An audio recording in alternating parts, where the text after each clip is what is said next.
في أقصى العالم الهلينسنتي القديم، كانت هناك مملكة يونانية تسمى المملكة البخترية أو البكترية، وكانت تقع بالمنطقة ما بين الهند وإيران، وتضم أفغانستان وباكستان اللي هم موجودين حاليا. وسميت العاصمة بتاعتها بكترا أو بخترا، وهي حاليا مدينة بلخ الأفغانستانية.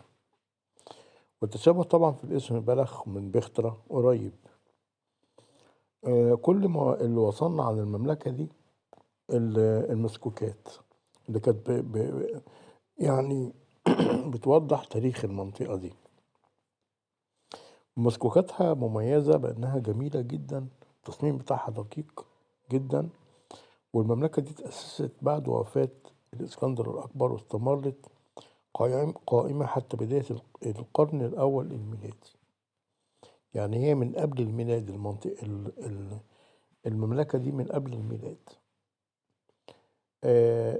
المسكوك البكتيريا أو بكتيريا هي فئة بيسموها تترا دراخم، ضربت في بكترا اللي هي العاصمة خلال منتصف القرن الثاني قبل الميلاد تقريبا، في عهد الملك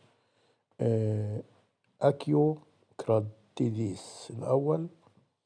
الاسم يوناني طبعا. وترى على الوجه بتاع العملة تصوير لشخصية بطولية أسطورية، هي المعادل لهرقل عند اليونانيين، بيرتدي خوذة وبيمسك رمح في ايده، وتظهر عضلاته طبعا الجامدة.